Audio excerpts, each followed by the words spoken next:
All right, let's kick things off with a pretty crucial question. Have you ever wondered how seemingly isolated events, like a regional conflict thousands of miles away, the launch of some new app, or literally just what you had for lunch today, how do they create massive global consequences? Well, we live in an era where absolutely nothing happens in a vacuum. Every single action, every policy, every new innovation, it all sets off this profound chain reaction. Welcome to This Explainer. Today, we're going to dive right into exactly that. We're breaking down how humanity's greatest challenges, and honestly, our most exciting opportunities, are intrinsically linked together. This isn't just about looking at the environment, or tech, or economics in isolation. Nope, it's about how they all collide to shape your everyday life.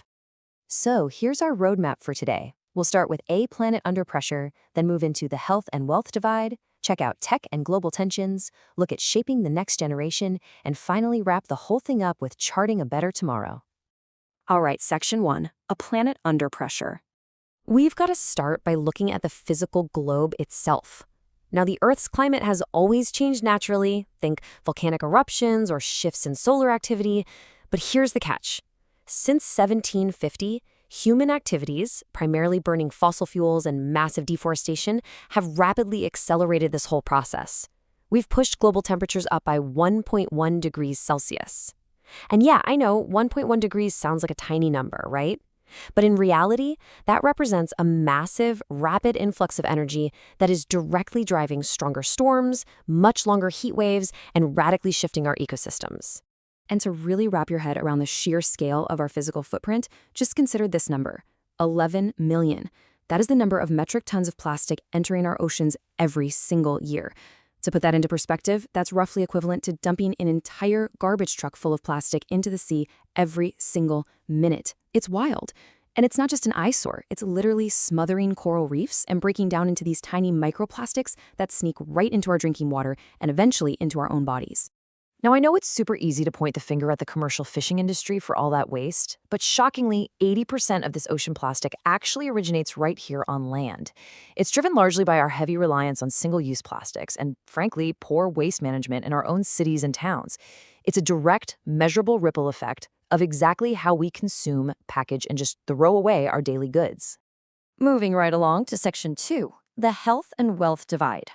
So these extreme environmental pressures, they're totally mirrored by systemic pressures within our societies.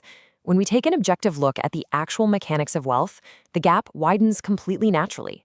Investment returns on things like stocks and real estate simply grow way faster than your standard salary. Throw in compound interest, where your money is basically earning returns on its returns, and businesses that scale globally, and boom, you get exponential wealth growth. The divide just naturally widens purely by the mathematical nature of capital accumulation.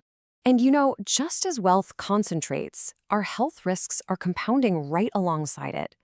Take the global junk food epidemic, for example. Cheap, highly processed foods are literally chemically engineered to hit this bliss point in our brains, making it almost impossible to eat just one. And the brutal physical toll of this is undeniable.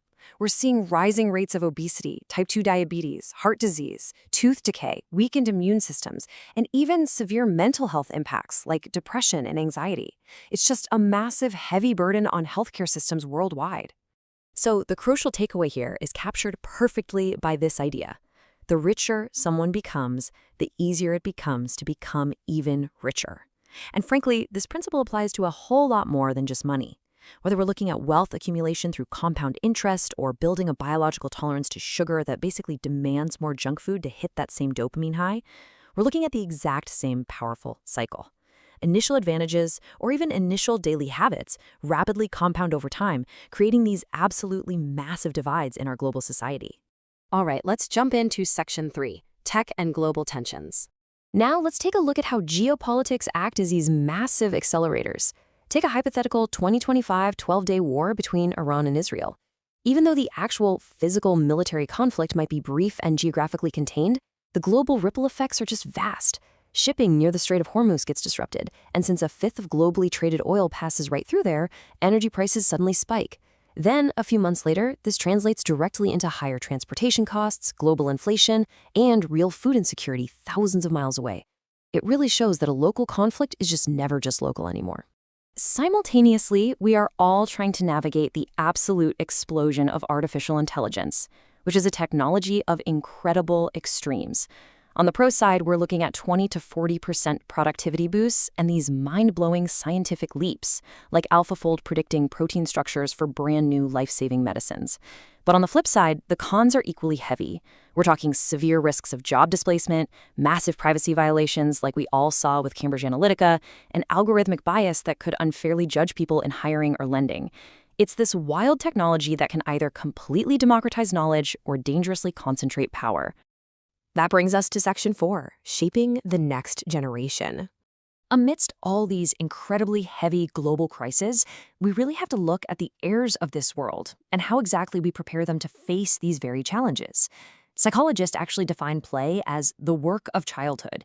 It's literally the primary method young minds use to understand and process the big, complicated world around them. It really proves that toys are way, way more than just simple entertainment. They are absolutely foundational tools for human development. Think about it. Meaningful play actively builds the brain connections required for memory and spatial awareness. It sparks the exact kind of creativity needed for future innovation. And crucially, it gives children a safe space to process complex emotions like fear and anxiety, which, let's be honest, is so important in today's stressful world. It also builds vital social skills like teamwork and sharing. Because guess what? The next generation is going to desperately need those exact skills, resilience and cooperation, to manage the interconnected web of crises we've been talking about today.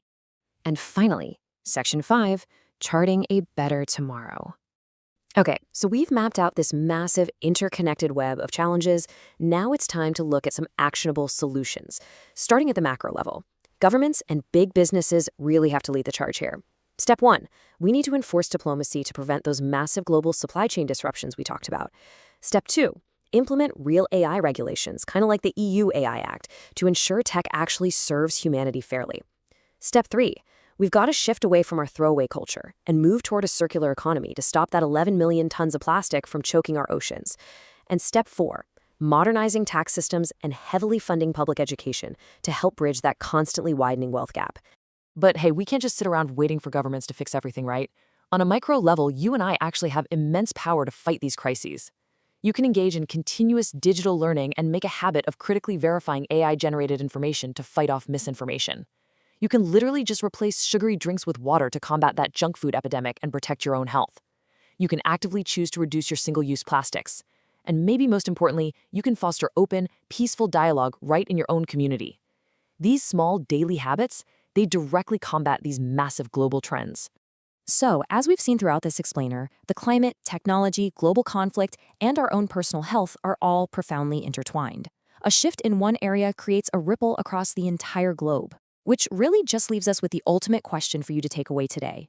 What small ripple will you create today to shape the world of tomorrow? Because ultimately, the choice is entirely yours.